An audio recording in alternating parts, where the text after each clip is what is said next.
आप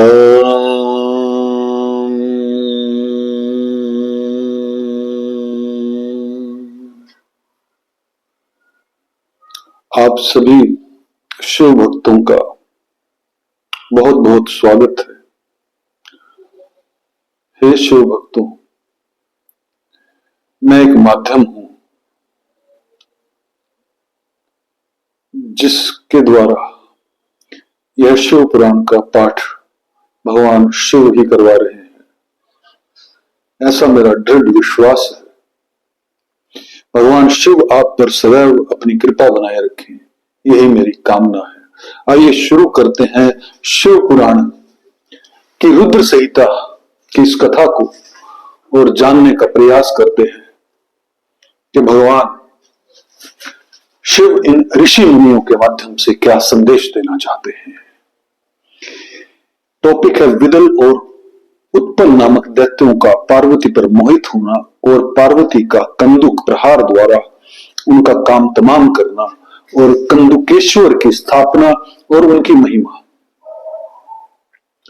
सनत कुमार जी कहते हैं कि व्यास जी जिस प्रकार परमेश्वर शिव ने संकेत से दैत्य को लक्ष्य कराकर अपनी प्रिया द्वारा उसका वध कराया था, उनके उस चरित्र को तुम परम प्रेम पूर्वक श्रवण करो। विदल और उत्पल नामक दो महादैत्य थे। उन्होंने ब्रह्मा जी से किसी पुरुष के हाथ से न मरने का वर प्राप्त करके सब देवताओं को जीत लिया था। तब देवताओं ने ब्रह्मा जी के पास जाकर अपना दुखड़ा सुनाया। उनकी कष्ट कहानी सुनकर ब्रह्मा ने उनसे कहा, तुम लोग शिवा सहित शिव का आदर पूर्वक स्मरण करके धैर्य धारण करो। वे दोनों दैत्य निश्चय ही देवी के हाथों मारे जाएंगे। शिवा सहित शिव परमेश्वर कल्याण करता और भक्त वत्सल हैं, वे शीघ्र ही तुम दोनों का कल्याण करेंगे। सनत कुमार जी कहते हैं कि मुने देवों से यूं कहकर ब्रह्मा जी शिव का स्मरण करते हुए मौन हो गए। तब देवगण भी आनंदित होकर अपने अपने धाम को लौट गए।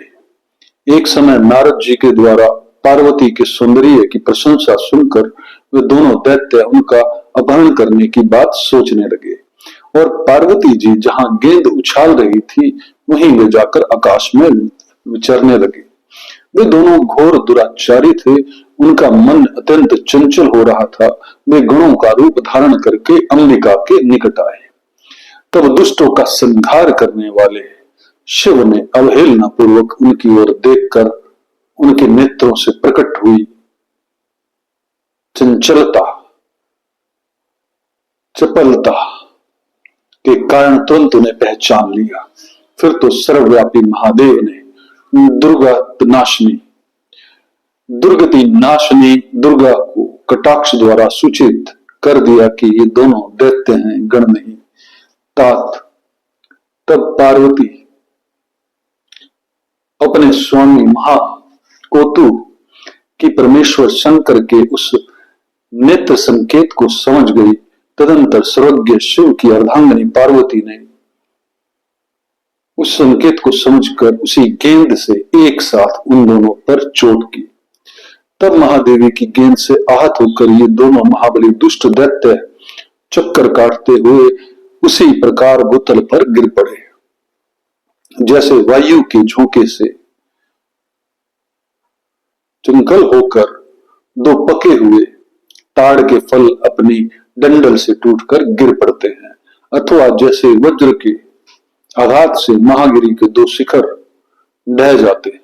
इस प्रकार अकार्य करने के लिए उदत्त उन दोनों महादैत्यों को धराशाही करके वह गेंद लिंग रूप में परिणित हो गया। समस्त दुष्टों का निवारण करने वाला वह लिंग कंदवेश्वर के नाम से विख्यात हुआ और ज्येष्ठेश्वर के समीप स्थित हो गया। काशी में स्थित कंदकेश्वर लिंग दुष्टों का विनाशक, भोग मोक्ष का प्रदाता और सर्वदा सत्पुरुषों की समस्त कामनाओं को पूर्ण करने वाला है। जो मनुष्य इस अनुपम आख्यान को हर्षपूर्वक सुनाता एवं पढ़ता है, उसके भय का दुख कहां। उसे भय का दुख कहां। वह इस लोक में नाना प्रकार के संपूर्ण उत्तम सुखों को भोग कर अंत में देव दुर्लभ दिव्य गति को प्राप्त कर लेता है। ब्रह्मा जी कहते हैं कि मुनि सतम, मैंने तुमसे रुद्र संहिता के अंतर्गत इस युद्ध खंड का वर्णन कर दिया है। यह खंड संपूर्ण मनोरथों का फल प्रदान करने वाला है। इस प्रकार मैंने पूरी की पूरी रुद्र संहिता का वर्णन कर दिया है। यह शिव जी को सदा प्रथम प्रिय है और भुक्ति मुक्ति रूप फल प्रदान करने वाली है। सूत जी कहते हैं कि इस प्रकार शिवानुगामी ब्रह्मा पुत्र नारद शंकर के उत्तम यश को तथा शिव सतनाम को सुनकर कृतार्थ हो गए। यूं मैंने संपूर्ण चरित्रों में प्रधान नारद का प्रधान तथा कल्याणकारक यह ब्रह्मा और नारद का संवाद पूर्ण रूप से कह दिया। अब तुम्हारी और क्या सुनने की इच्छा है। शिव भक्तों, यहां पर रुद्र संहिता जो है वो खंड समाप्त होता है। रुद्र संहिता का युद्ध खंड संपूर्ण होता है और रुद्र संहिता भी जो है वो समाप्त हो जाती है। इन कथाओं के अंदर एक बात बहुत अच्छी समझने जैसी है और वो यह है, किसी ना किसी संग्राम से कुछ ना कुछ उत्पत्ति अवश्य हुई है। जितने भी शिवलिंग उत्पन्न हुए, जिस तरह से काशी के अंदर जो शिवलिंग उत्पन्न हुए, ये कहीं ना कहीं देखिए संग्राम से ही उत्पन्न हुए। किसी भी शिवलिंग की उत्पत्ति के पीछे या स्थापना के पीछे कोई ना कोई एक कहानी है और ये सदियों से चलता आ रहा है कि राक्षस और देव दो तरह की अवस्थाएं हैं। मनुष्य के अंदर राक्षस भी बैठा है और देव भी बैठा है, भाव के रूप में विराजमान है।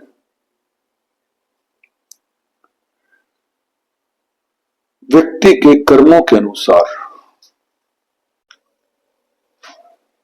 उसके अंदर देवगुण या राक्षस गुण जो है वो प्रबल होता रहता है, या कहें राक्षस वृत्ति या देव वृत्ति जो है वो प्रबल होती रहती है, निश्चल होती रहती है। हम अपने जीवन में देखते हैं कि हम जब जब अच्छे कार्य करते हैं तो हमें आत्म सुख की प्राप्ति होती है, हमारा मन तृप्त होता है। और ऐसा नहीं क्योंकि हमें ऐसा सिखाया गया है, ऐसे तो सुख प्राप्त होता है राक्षसों को भी जब किसी का वो गला काटते हैं, जब किसी की हत्या करते हैं, जब किसी विध्वंस को करते हैं, उन्हें भी सुख प्राप्त हो रहा होता है। लेकिन उस सुख में कहीं ना कहीं कमी होनी चाहिए।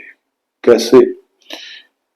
हम जानते हैं कि कोई काम गलत है, जब हम उसको करते हैं चाहे वो हमें खुशी भी दे रहा हो, लेकिन फिर भी कहीं ना कहीं उस खुशी के अंदर कोई कमी होती है। वही हम जब दान करते हैं, जब हम किसी अपने या पराये का कोई भी कार्य बिना किसी लोभ लालसा के करते हैं, तो वो जो सुख है वो दूसरे सुख में नहीं, जो किसी की हत्या करके, किसी से कुछ छीन कर हमें प्राप्त होता है। तो सदैव हमें परमात्मा का चिंतन करते रहना चाहिए। भगवान शिव आप पर सदैव कृपा बरसाते रहें। ओम तत्सत, ओम तत्सत, ओम तत्सत।